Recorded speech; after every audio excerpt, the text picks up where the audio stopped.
and welcome. You're watching India Global. I'm Osama Shaba. Merry Christmas to all.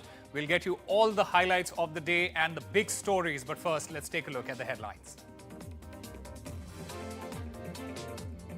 A passenger plane with over 70 people on board crashes in Kazakhstan. Plane bursts into flames after crashing near Aktau.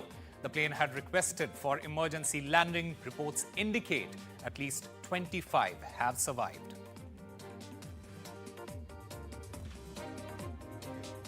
Pakistan targets Taliban bases in Afghanistan, killing 46 in the country. This is the second such strike by Pakistan against Kabul this year.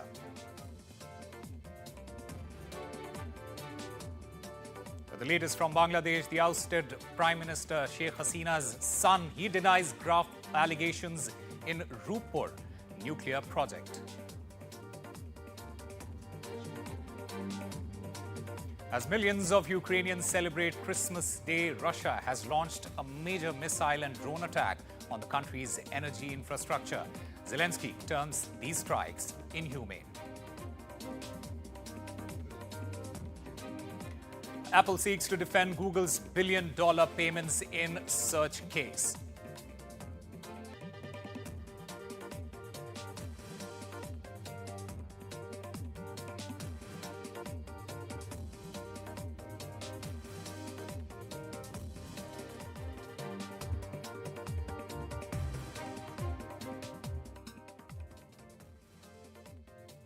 Well, the big story that we are tracking at the top of this hour, in rare airstrikes, Pakistan targeted multiple suspected hideouts of the Pakistani Taliban inside Afghanistan, killing at least 46 people, including women and children. These strikes, targeting a mountainous area in Paktika province bordering Pakistan, reportedly aim to target alleged hideouts and training facilities of the Pakistani Taliban, known as Tehreek-e-Taliban Pakistan, or the TTP. This is reportedly the second such Pakistani attack on Afghanistan, the last being in March in the border regions inside Afghanistan. Now, Islamabad often claims that the TTP use Afghan soil to launch attacks in Pakistan, a charge Kabul has denied. Afghanistan has vowed to retaliate to the Pakistani airstrikes, saying the bombing targeted civilians, including women and children, mostly being refugees from the Waziristan region.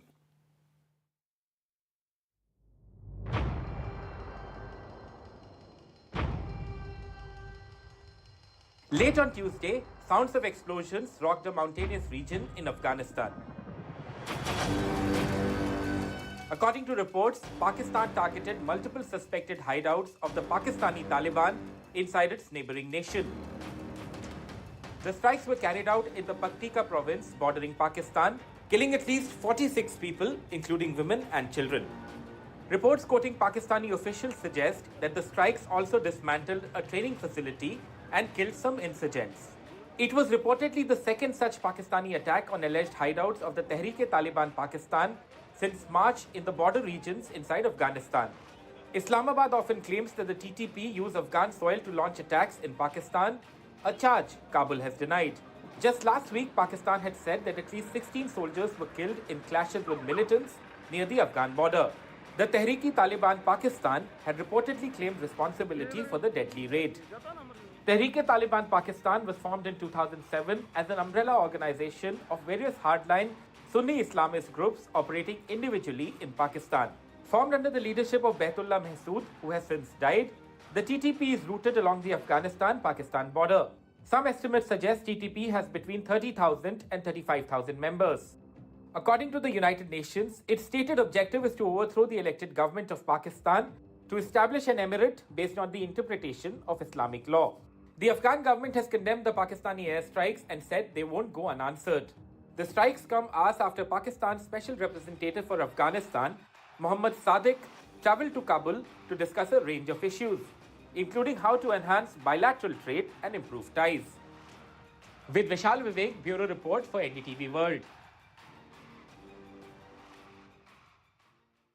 Well, we'll try and understand the consequences of these attacks. And to give us some context, I'm currently joined by an Afghan journalist, Khushal Asifi. Khushal, just put it into context for us, this escalation that has taken place. What does this mean in the larger context? Thank you very much for having me in the show. I convey my greeting to all the viewers of India TV and your guest in the panel. This is not the first time that Pakistan attacked Afghanistan. Actually, Pakistan has attacked Afghan soil since the establishment of Pakistan in 1974. The country has violated Afghanistan's sovereignty many times, contributing instability within Afghanistan. 2 days ago, they have also took the responsibility of attacking an Afghan employee's vehicle that they were carrying in your consulate in Jalalabad. They have attacked an translator and 2 and 3 of the YouTube of the Twitter account, which is related to Pakistan intelligence services. They have took the responsibility and said that Mr. Dawood was our target, our direct target. 1 week ago, the Pakistan Defense Minister, Mr. Khwaja Asif, has also said that Mahmoud Ghaznavi is a looter. Mahmoud Ghaznavi is a thief. Actually, Mahmoud Ghaznavi is our national hero. He is a part of our rich history.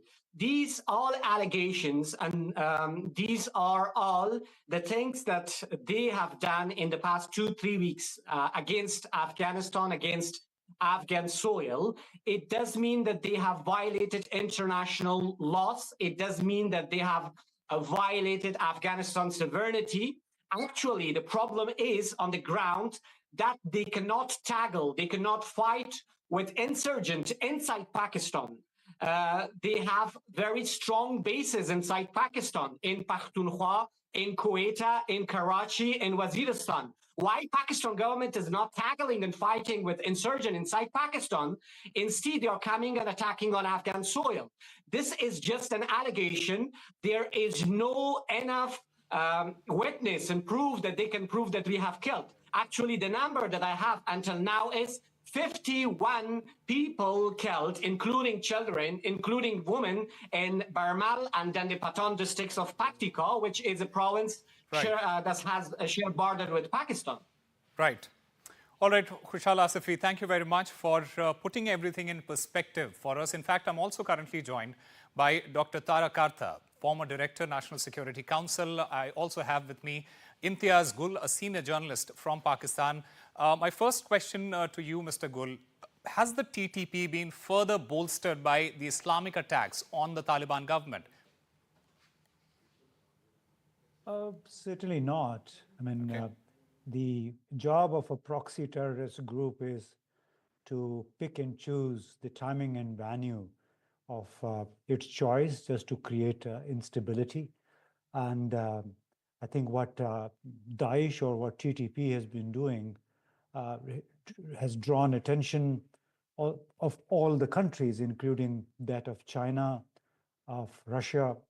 I mean, even if you discount Pakistan's allegations or Pakistan's complaints of what the TTP is doing on the Afghan soil, at the Security Council meeting on the 12th of December, I think both the Russians and the Chinese basically called on the Afghan government to take concrete steps against all the Afghanistan-based terrorist groups, and they named the ETIM, they named the IMU, the TTP, and Daesh.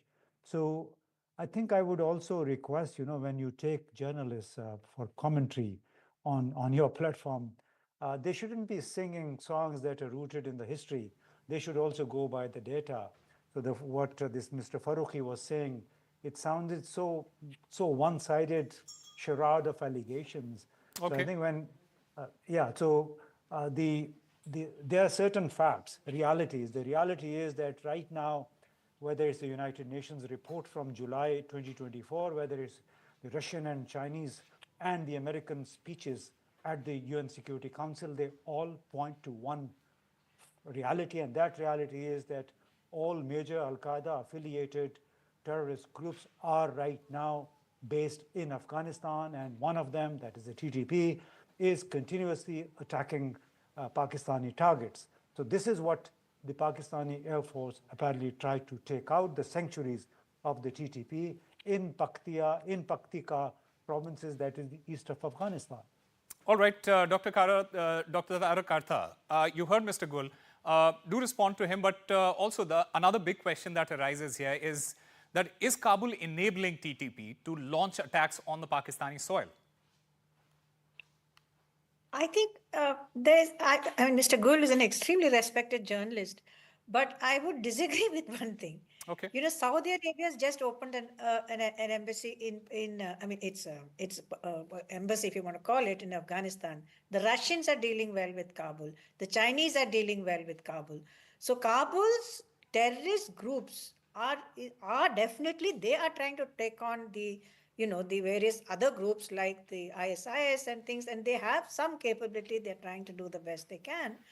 But to your question, Kabul doesn't have an entire grip. I mean, no government in Kabul has ever had complete grip on the country.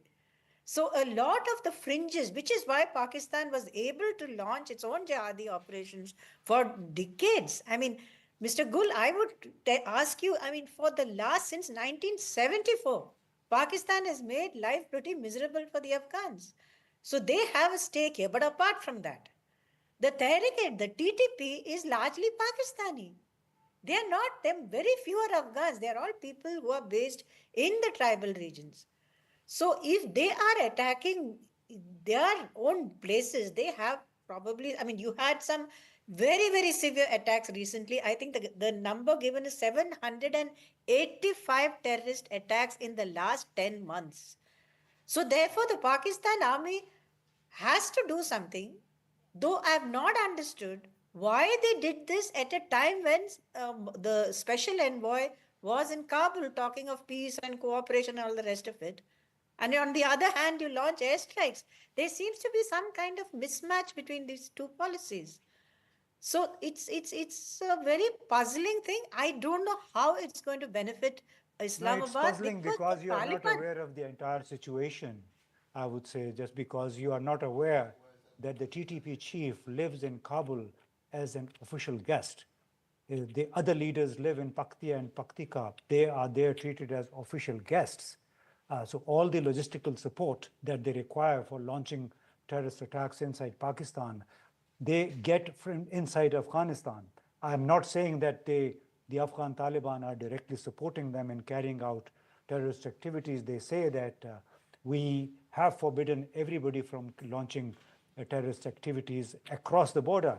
But then it's very difficult for a country like Afghanistan to plug the holes on the border. It's a 2,600 kilometer long border.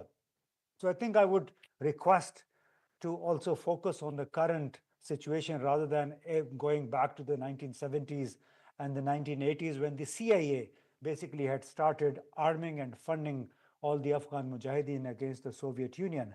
So this is a dividend from that jihad that the Americans had launched against the Soviet Union.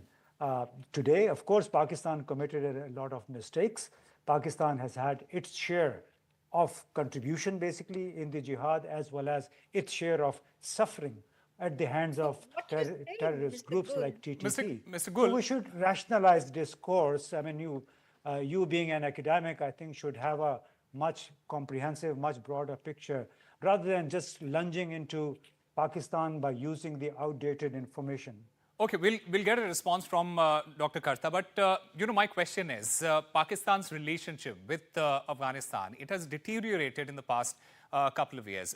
Will this attack on the TTP dent its relationship with Kabul further? You're asking me? No, that's for Mr. Gul. Okay.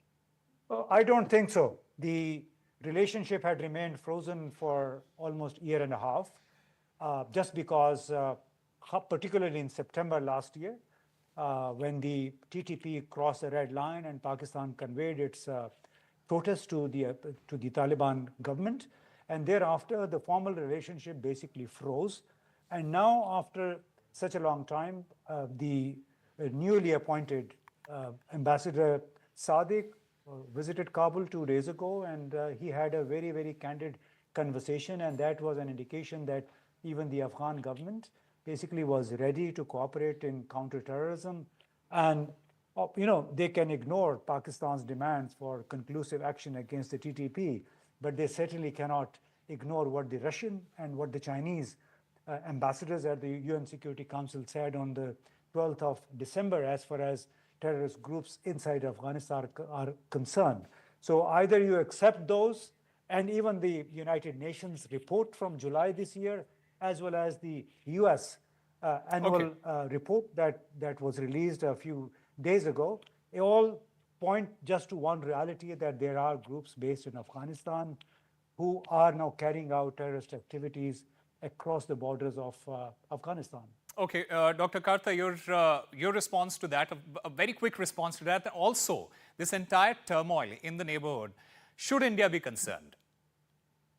India should certainly be concerned, because any conflict along our periphery is bad news for a variety of reasons, including, I will say, with Mr. Gul knows, even your polio campaign can't go through in the Khyber Pakhtunkhwa areas. There are new variants of polio coming out, and these things spread very fast. Disease is endemic. I mean, that's a separate issue. Mr. Gul, what I'm trying to tell you is, what the Taliban are saying is that this is your problem. The TTP are Pakistanis. They are from your country. Just about 100 kilometers down, you've got Lucky Marwat, where the police have rebelled against the army because it is interfering. They're saying, leave us alone, we'll sort this conflict out. You've got the Pashtun Tahaffuz movement, which wants peace in the neighborhood, and he's being locked down. So it is a case of, to my view, it is a case of bad handling of an issue where you are creating the terrorist acts. That's what the Taliban are telling you. It's your problem. You are creating this. And if you're going to say that they came and butchered. And by the way, sorry, Pakistani the UN soldiers 2 days resolution ago, is talking about the Islamic State and its various factions. It's talking about certainly about IMU. Islamic State, the Taliban is doing the best it can, which Russia has acknowledged.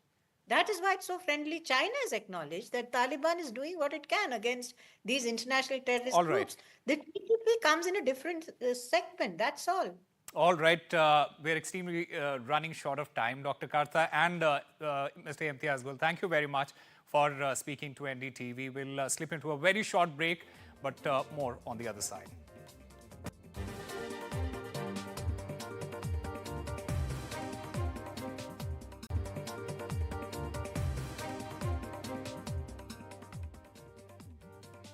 Welcome back. You're watching India Global. A horrific tragedy has taken place in Kazakhstan. A passenger plane from Azerbaijan Airlines, it in fact burst into flames, crashing near the Aktau city of Kazakhstan. The plane, it had reportedly requested an emergency landing before this incident. The flight was carrying 67 passengers on board, including 5 crew members.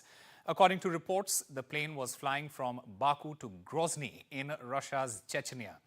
However, it was rerouted due to a fog in Grozny. The Kazakh transport minister, he said, and I quote, "A plane doing the Baku-Grozny route crashed near the city of Aktau. It belongs to Azerbaijan Airlines."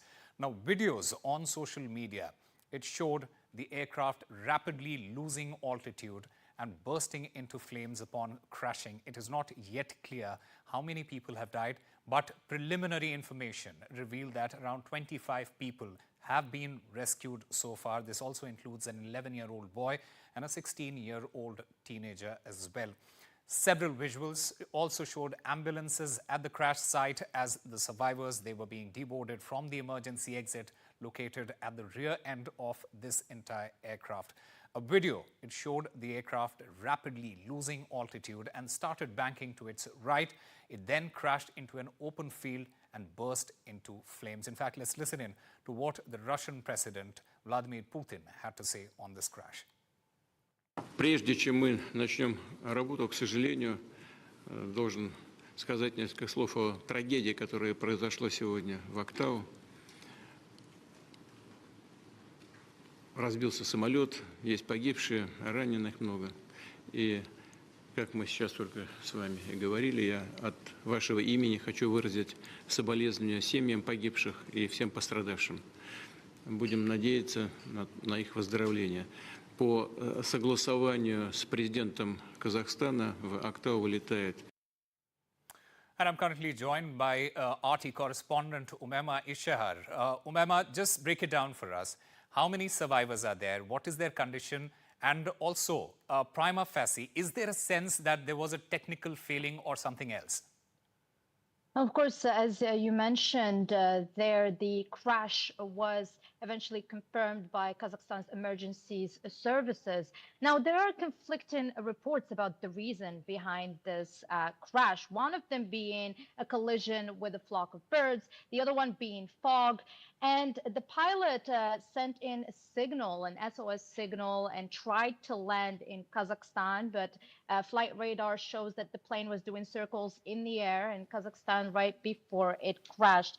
And the fire broke out. Emergency services already were at the scene and they carried out their rescue operations. Now, the airline did publish a list of passengers that were on board, and we have information that over 60 people were on board, including 5 crew members, but the number of victims and survivors remains unknown. What we know is emergency services stated that at least 32 people survived the crash, including 2 children, one being an 11-year-old child and one being a 16-year-old boy, and they are in the hospital. There may be more survivors. We still don't know. Now, reports also claim that an oxygen tank on board exploded, and that left passengers losing consciousness on board. Now, it's claimed that the oxygen tank blew out after the aircraft hit a flock of birds. An aviation expert did state that the plane was almost out of control. He says that there could be a number of reasons behind the situation, and it could be a control systems failure or other reasons that we don't know. The Kazakh president, though, did offer a special commission to conduct an investigation to see what happened behind this crash. And in a statement, Azerbaijan Airlines also said that it would keep members of the public updated on the situation. So this is overall what we know on the situation so far, but the real reason behind the crash still remains unknown. All right, Umama Ishahar, thank you very much for speaking with NDTV and giving us all the details there. Meanwhile, in the latest move in asserting its growing influence, China has said that the BRICS bloc, where Beijing plays a very key role, is growing into one of the main platforms in order to promote solidarity and cooperation within the social global south. Now, with a new list of BRICS partners, the countries finally agreed upon between members countries such as Indonesia, Cuba, Kazakhstan, Uganda, among others. The BRICS bloc has greater representation now. The Chinese Foreign Ministry has in fact noted this. Earlier, Russia stated that on the 1st of January 2025, Belarus, Bolivia, Indonesia, Kazakhstan, Cuba, Malaysia, Thailand, Uganda, and Uzbekistan, they will officially become members of the BRICS bloc as well, expanding the bloc further with 9 new members. And in a new topic of contention for the president-elect Donald Trump, he in fact hit out at President Joe Biden for commuting the sentences of almost every American federal prisoner on death row as Trump returns to White House in less than a month. President Biden, in his final month in office, announced that Monday he was converting the sentences of 37 of the 40 federal inmates awaiting execution to life. Time now for a very short break. Want more news on the other side.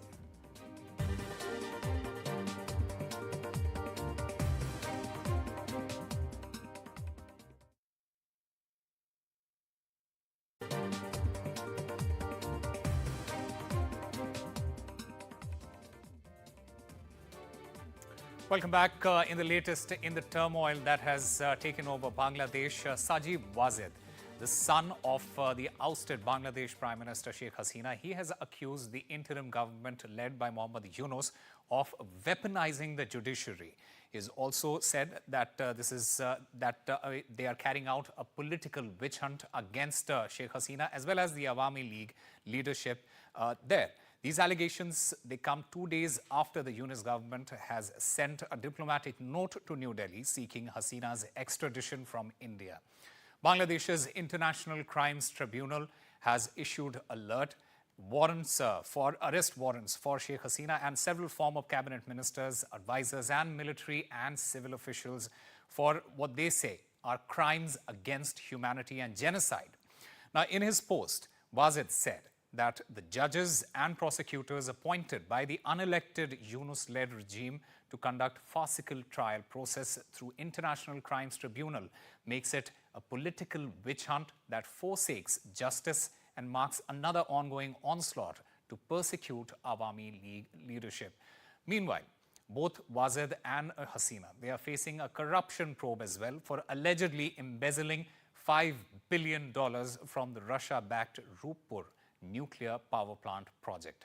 Allegations which Sanjeeb Wazed has denied. Now, amid the growing violence against minority Hindus in Bangladesh, Yunus is also facing pressure from the US to ensure the protection of minorities. After US National Security Advisor Jake Sullivan, he held a call with the interim government chief.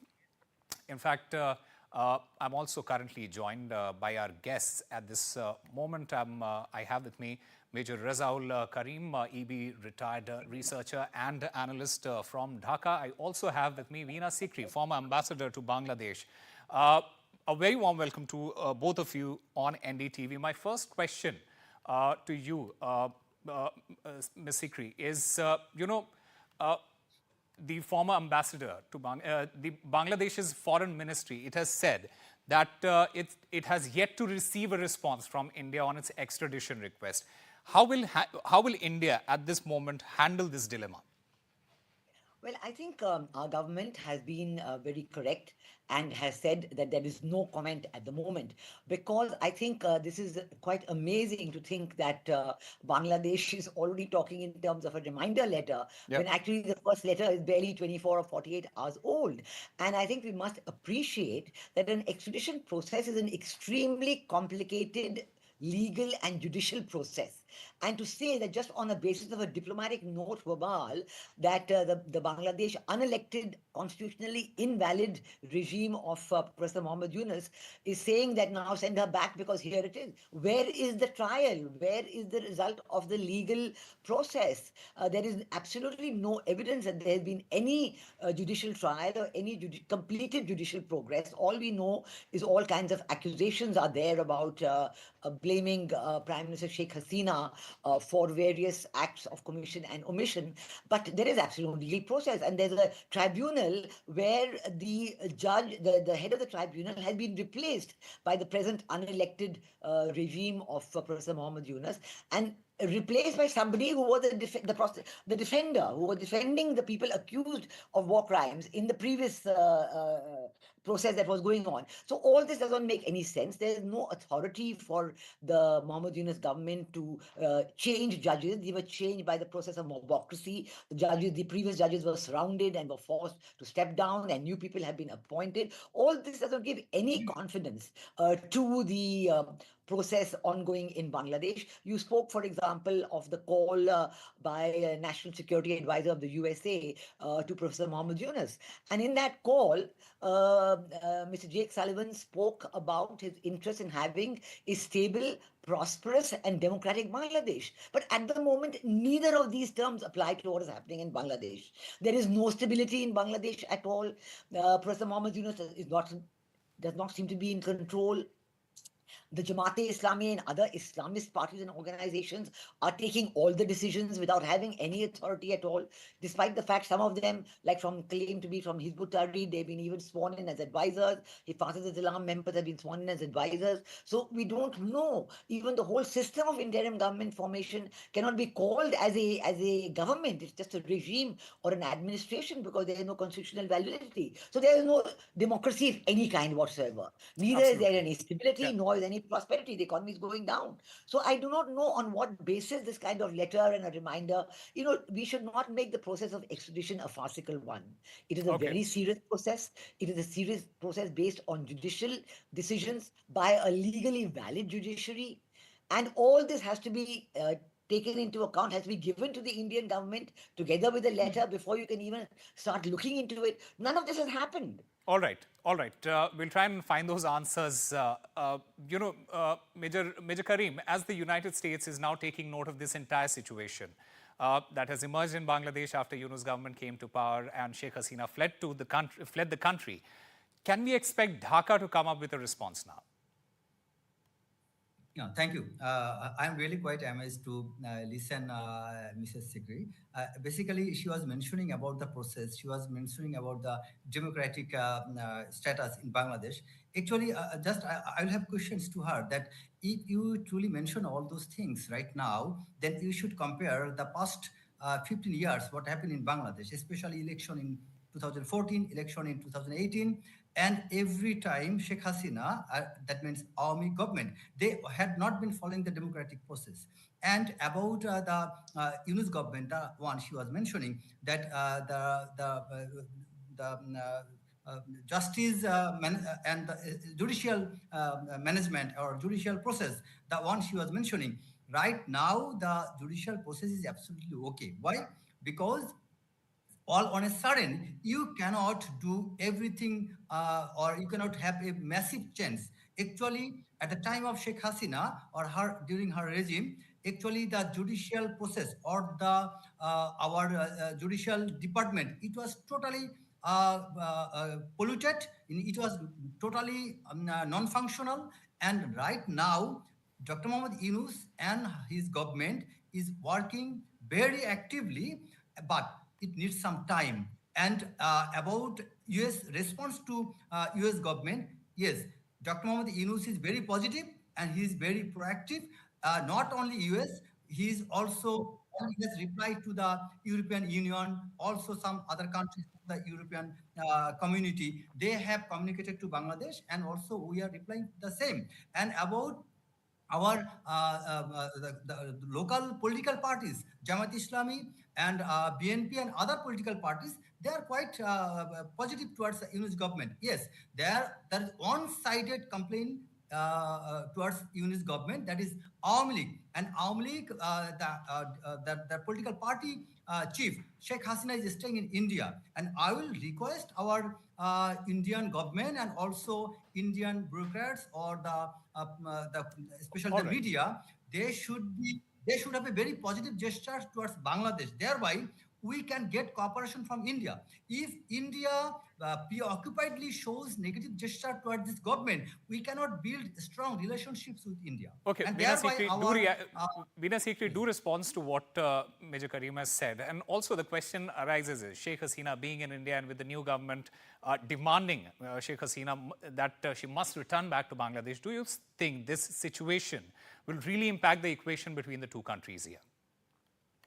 Our government has been very clear. On the first day itself, we conveyed to the Bangladesh interim regime that we are prepared to talk to them, we are prepared to continue the relationship, and we've always said that we want to carry on the positive, multifaceted development, cooperation, infrastructure development, and all these aspects that have been built with the government of Bangladesh over decades. I mean, since 1971, you know, the open letter we wrote to the people of Bangladesh, signed by more than almost 700 people of India, and conveying that we want friendship, but we want democracy. I think our Prime Minister, in his first message to the new chief advisor, he conveyed that we felicitate you, but we want that there should be security of all the people. What about the attacks on the minorities? The first thing I must say, that we have always dealt with an elected government in Bangladesh. What your colleague from Bangladesh is saying, that Prime Minister Sheikh Hasina, the elections were not this or that. The other parties refused to take part in the elections. There were international observers at those elections.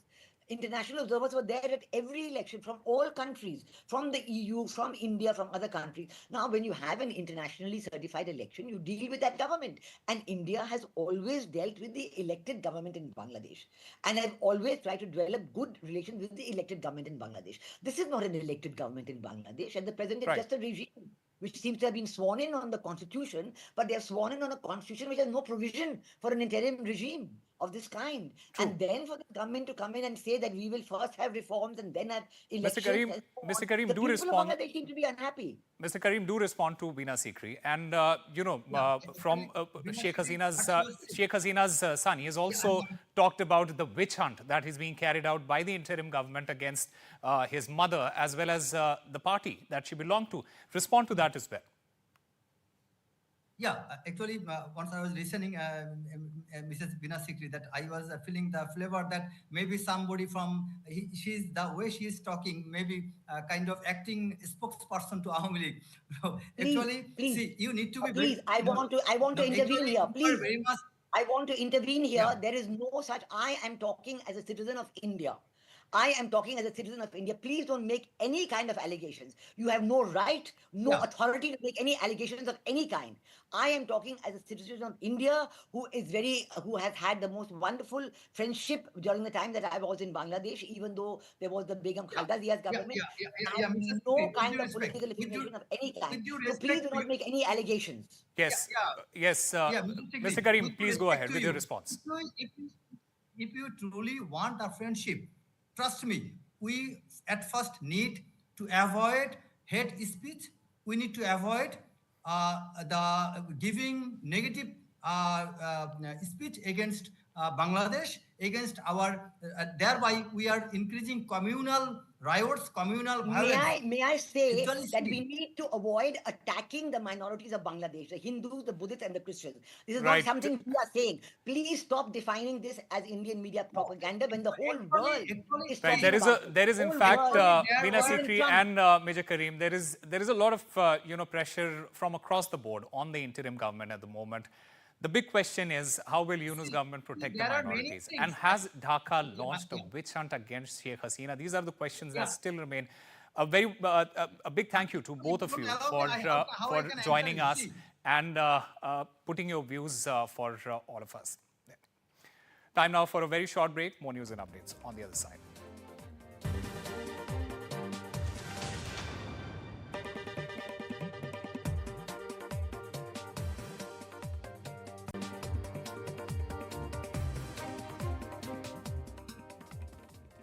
Welcome back. Some news now from the world of tech. In a surprising move, Apple has been asked to participate in Google's upcoming US antitrust trial over online search, arguing that it cannot depend on Google to defend their multi-billion-dollar revenue-sharing agreements. Now, these deals, it makes Google the default engine, the search engine on Apple's Safari browser, netting Apple an estimated $20 billion in 2022 alone. Now, Apple's lawyers, they say that the company has no plans to build its own search engine and will call witnesses in the trial scheduled for April. Now, prosecutors, they are expected to push for drastic measures against Google, including the potential sale of its Chrome browser or Android OS to restore competition in the online search market. My colleague Sharath Nair brings us all the details. So let's start with a very brief context. I won't be quoting or paraphrasing, but back in August of 2024, in a US court, Honorable Amit P. Mehta ruled that Google has been illegally exploiting its market dominance, and it is doing so to kill, squash competition and thereby stifle innovation. Now, in my personal opinion, it was a big deal for three major reasons. One, Google or Alphabet, it is one of the world's largest companies, and of course, they are innovators as well. Two, the Google search engine in question, it processes nearly 8.5 billion search queries every day. Third, Google is more than just a service, it is a verb. You know how, like you say, Google NDTV for the latest news from across our planet. I mean, from a global perspective, Google is the default, even on Apple iPhones across most geographies. And that is where Apple enters this story, because Apple has asked to participate in Google's upcoming US antitrust trial over online search. Two things to note here. This is business. I am reading from a document submitted by Apple reps in the United States District Court for the District of Columbia. Google Search is currently the default search engine on Safari in the United States. Now, this means that when a user enters a question or a query into the address bar, Safari searches on Google by default. But users can, of course, change that default by choosing an alternative like Yahoo, Microsoft Bing, DuckDuckGo, or Ecosia. But secondly, Most importantly, in exchange for distributing Google search on Apple devices, Google shares with Apple a percentage of the revenue generated from Apple users, their search queries. In 2022, Google paid Apple roughly $20 billion under this deal. Like I said, this is business. In the petition, Apple has expressed interest in calling witnesses to testify under an oath because according to Apple and Google, they're not competitors. Apple won't compete in the search engine space now or in the near future. In fact, they're stepping in because Google can no longer adequately represent Apple's interests. Honestly, I personally feel like Google is in a very tight space. Search, after all, search, it is the epicenter of everything else that Google does. And on the day of the trial, prosecutors will be highlighting multiple steps that Google will be made to take.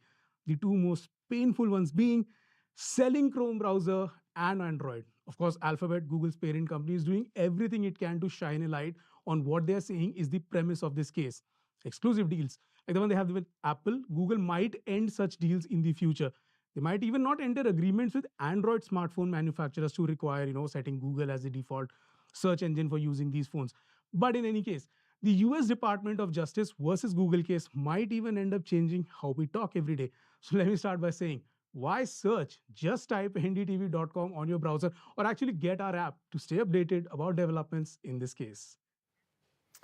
All right, while the world celebrates Christmas, air raid sirens, they rung across Ukraine as the over 3-year-long war in Ukraine saw fresh strikes, with Kiev claiming Russian missiles attacked Ukraine's energy system and some cities in what Ukrainian President Zelensky has called as inhuman on a Christmas day. The strikes, it wounded at least 6 people in the northeastern city of Kharkiv, and 500,000 people in the region were left without heating in temperatures just a few degrees Celsius above zero. There were blackouts in the capital, Kiev, and elsewhere. Ukraine's military said its air defenses downed 59 Russian missiles and 54 drones overnight. And on Wednesday morning, and in Russia's Kursk region, Ukrainian troops successfully repelled and repeated Russian assaults. There was no comment from Russia on the attacks. Meanwhile, Russia claimed that its forces had seized control of another settlement in eastern Ukraine's Donetsk region.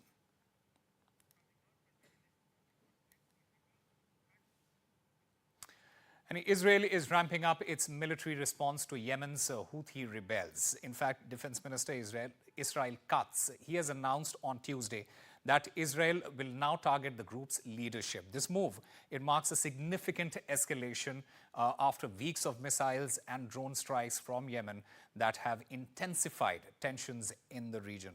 In fact, earlier this week, a missile fired from Yemen was intercepted near Tel Aviv, but not before sirens triggered panic and left one woman seriously injured. This was the 4th such attack in just a week, underscoring the growing threat to Israeli civilians. The Houthis, backed by Iran, have been a key player in attacks on Israeli shipping in the Red Sea, further complicating the regional security landscape. Katz's comments also targeted the Houthis' Iranian sponsors, warning that they would pay the full price for supporting Houthi terror. The Houthis' persistent aggression, including disruptions to global shipping lanes, has sparked widespread concern over regional stability. As Israel prepares for more direct confrontations, the international community faces mounting pressure to address the growing Houthi threat.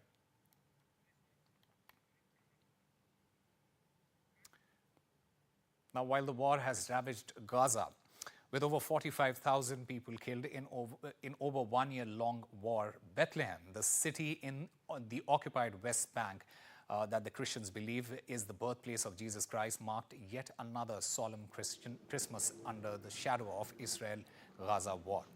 In fact, watch this report to see how Palestinians are celebrating Christmas in a vision of hope amid despair.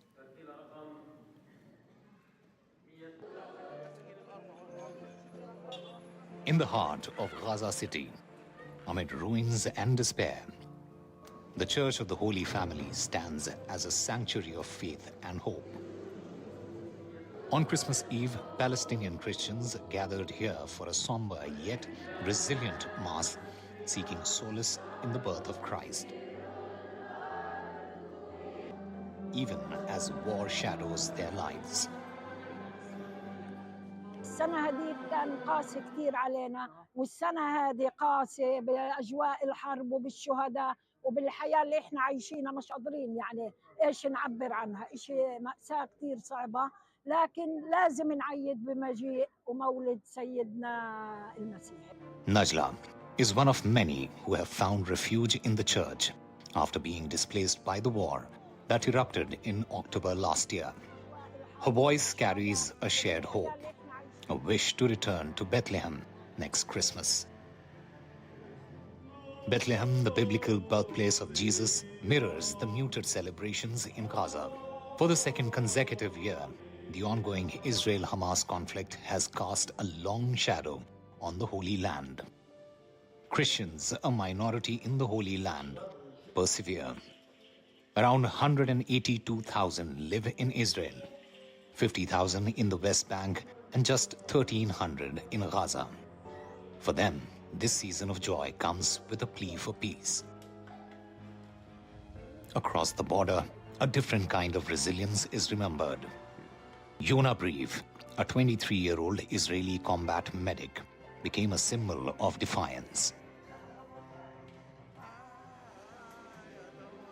Critically wounded during Hamas's October 7 attack, briefly fought for her life for over a year before succumbing to his injuries last month. What we say in Hanukkah is we say that the shemen zayit, the olive oil, was pure, the oil that they found. And each night we light the candles, and he is like the pure,